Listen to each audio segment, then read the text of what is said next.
Are you playing a wildcard in Game Week 14? If you are, then here is the best wildcard draft you can build. Let's get into it. Yo, listen up, Rue is stepping up the game, where fantasy Premier League runs in his veins. From transfers to captains, he's always on top, guiding you through every game week non-stop. They say Rue got that Salah flow. Welcome to the channel, enjoy the show. Wildcards, free hits with so much vibe. If you're hunting for success, then make sure you subscribe. Good day, mate. Welcome back to the channel. I'm FPL Rue, and welcome back to another FPL video. So in today's video, we're going to be going through the best possible wildcard draft you can build ahead of Game Week 14. We'll start off with the goalkeepers and defenders, and then we'll work our way to the midfielders and forwards. If you are new to the channel, please make sure you do smash a like and subscribe as well, as we've just hit a 1K subscribers. So hopefully we can get to 2K very, very soon. So first up, we have got the goalkeeper. So I've gone for Flecken and Areola. The reason I've gone for Flecken is because of the great fixtures over the next four. Brentford haven't been, I'd say, that good defensively this season, but for me, 3 clean sheets have kept in 13 it's not the best at all, but the next 4 fixtures do really good. Luton at home, Brighton away, Sheffield United away, Villa at home. The reason I've gone for 2 playing goalkeepers though is because Brentford do blank in Game Week 18, so Flecken won't be able to play, so I really did want a goalkeeper in that game week, so I've gone for Areola, who will be playing in that game week 18, and he has Man United at home. Not the best fixture, but I think having 2 playing goalkeepers and the opportunity to kind of drop one down to a cheaper option later on in the season is there. For me though, I don't think I'd start with Areola as my starting goalkeeper, just because I think West Ham haven't really been doing that good defensively this season. A lot of people have brought him in and maybe have got 1 clean sheet, so for me, I'm not willing to have Areola as my first choice goalkeeper. For the defence though, pretty, I'd say, standard defence. I've gone for Saliba, a player that a lot of people have been bringing in over the last few game weeks. He has been getting a clean sheet. He's been getting a goal. He's got the odd assist as well. He's got a goal and assist so far this season. Clean sheets. Arsenal are the best defensive team in the league this season. They've conceded 10 goals and they've kept, I think it is around 5 to 6 clean sheets. And Saliba is a big part of that. He is a solid at the back. Also gone for Lascelles, another centre back. So still very cheap at 4.1 million. Obviously, if you do own him before that, then he would be less than that. But I do think he still has a few game weeks in him left before Botman comes back. We haven't really heard about Botman. We've heard a few things from Eddie Howe, but nothing has been concrete. I've heard that if he doesn't really come back, he doesn't show signs of being able to kind of step up the rehabilitation, start doing some more training, start kind of playing games in training without coming out of it in a bad way, then he will have to have surgery, which will be another time on the sidelines, extended time on the sidelines, where he won't be able to play, obviously. So Lascelles, I think his days do carry on for at least the next 4 or 5 game weeks. Even if he does come back, Botman, I don't think he'll be rushed at all. Lascelles has been doing really good for them there, and he's been very solid. So for me, I think Lascelles at that price is a no-brainer. We're also going for Tsimikas, so another player kind of in the same situation. When Robertson does come back, Robertson will take his place as a left back for Liverpool. But I don't think that will be until probably the new year, maybe December, late December. So there's still, the games are coming thick and fast in the Premier League, so you're still going to get a good 5 to 6 weeks out of Tsimikas, and I think that's enough, especially with how great the fixtures are for Liverpool over that period. So Fulham at home, Sheffield United away, Palace away, United at home, Arsenal at home, Burnley away, Newcastle at home, Bournemouth away, up until the end of January. But the next 3 game weeks are really good, and I'm going to want him for that. So that's why I have gone for Tsimikas. On the bench, quite a strong bench, I'd say. So Thiago Silva, I've got on the bench at 5 million. This could be Pedro Porro if you can afford him. I'm just trying to future-proof myself with this one. So Chelsea's fixtures from game week 16 are incredible. So Everton away, Sheffield United at home, Wolves away, Palace at home, Luton away, Fulham at home. Up until kind of the end of December, they're really good. There are a few options you could go. You could go Reece James with that. at 0.3 million more, but is he going to be fit by the time you're going to want him? It's a tough one. Obviously, he's just got his red card, so he'll be out for the next game week, but you'll be benching him anyway, so it's not a big deal. So you could go Reece James.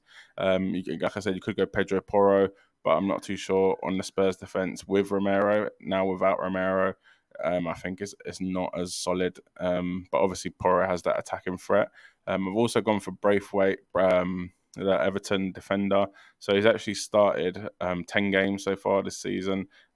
This has been recorded before the Man United game, so he could start 11 games. And at 4.1 million, I think is a really, really good buy. You probably won't be playing him a lot, but if you do need him, Everton have been known to be solid at occasions.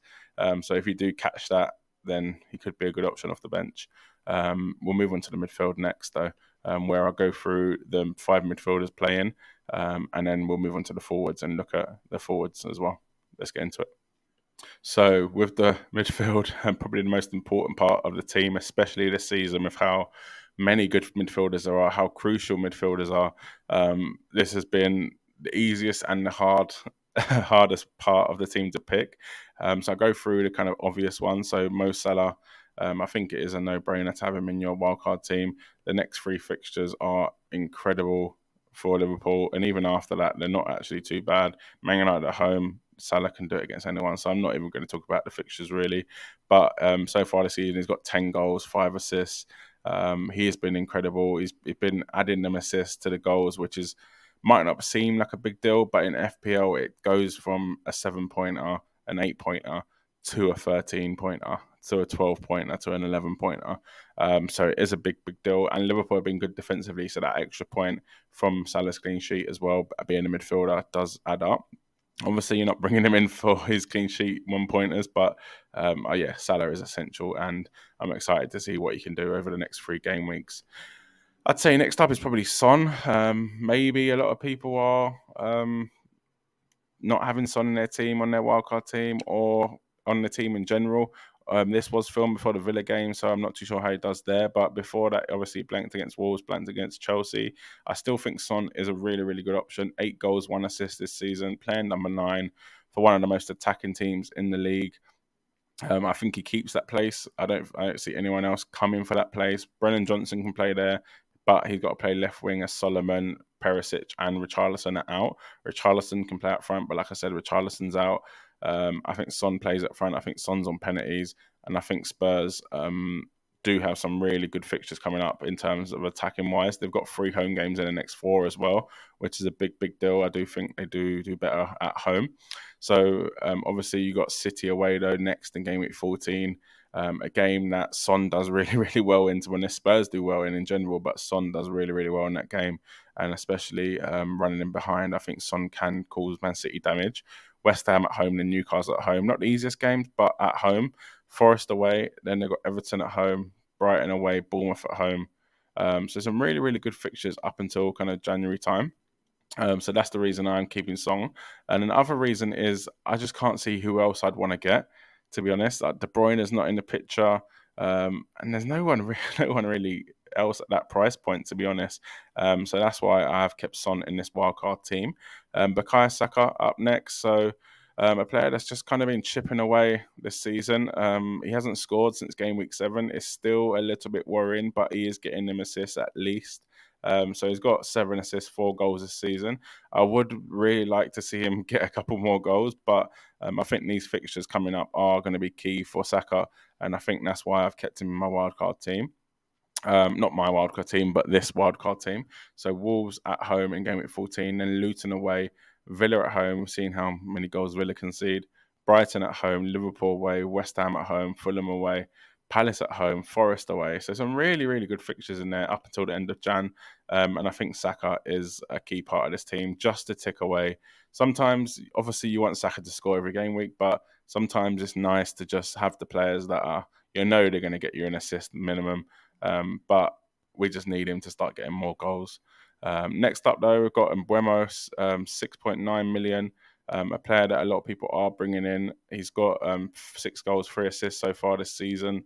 And Brentford's fixtures do look really, really good over the next 4. Luton at home, Brighton away, Sheffield United away, Villa at home. Something to take into consideration is they do blank in game week 18, so you might need to take him out for that. So just have a plan in place who you're going to want to bring in, whether you need money in the bank, whether you need 2 transfers. So definitely keep that in mind. But you're probably going to want to bring him back in. So if you can bench him, this is why this team has a pretty strong bench with Thiago Silva, Braithwaite, and Archer, who I'll go on about in the next section.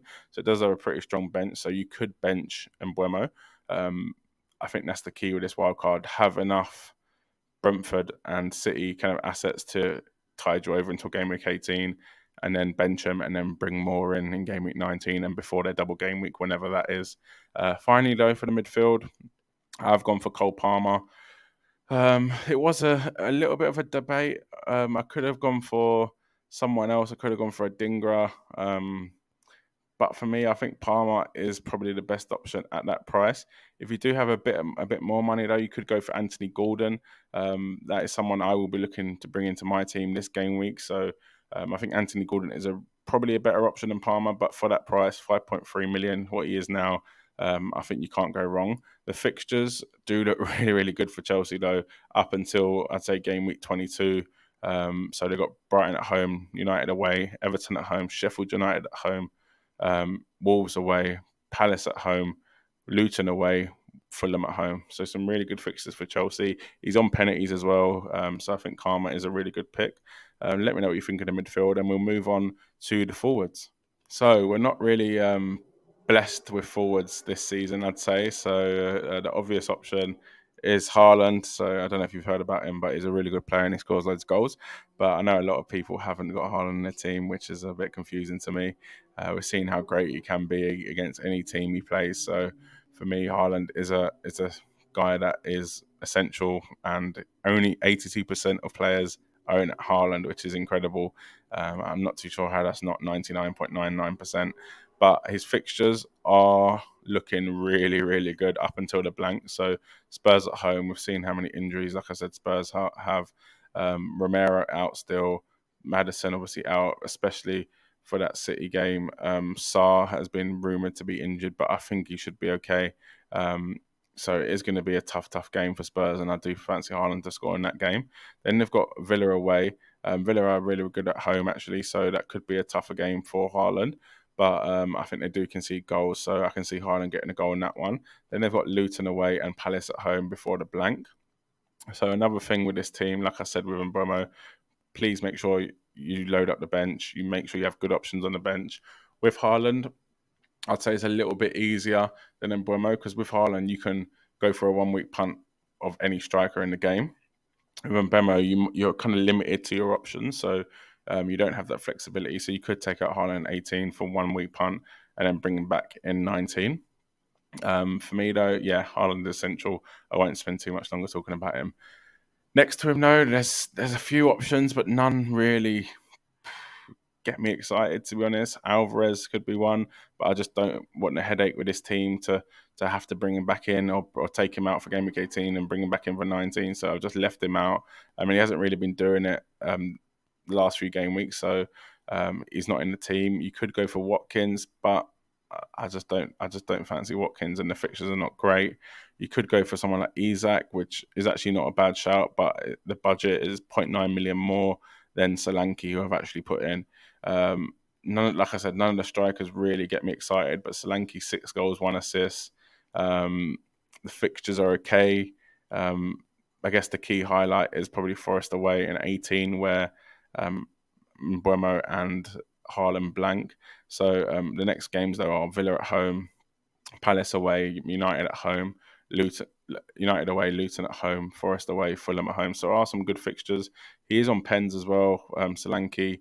So who knows? Can he do it? Can he get a few goals? I'm not overly confident, but there's just no other options out there in terms of forward players that I do want to bring in next to Haaland. If I could go 3-6-1, I would, but I can't. So this team's going to probably be lining up in 3-5-2 more often than not. Obviously, you've got Archer on the bench. I think he's still the best bench forward. You could go for someone like Chris Wood if you did have the money. I do think he is better, but for 0.3 more, I'm not sure it's totally worth it. Let me know what you thought of this wildcard draft. leave a rating in the comment section below out of 10. So 1, 2, 3, 4, 5, 6, 7, 8, 9, 10. Like this video too, and subscribe to the channel if you haven't already. It really does help me out, and I'll catch you in the next video. Cheers.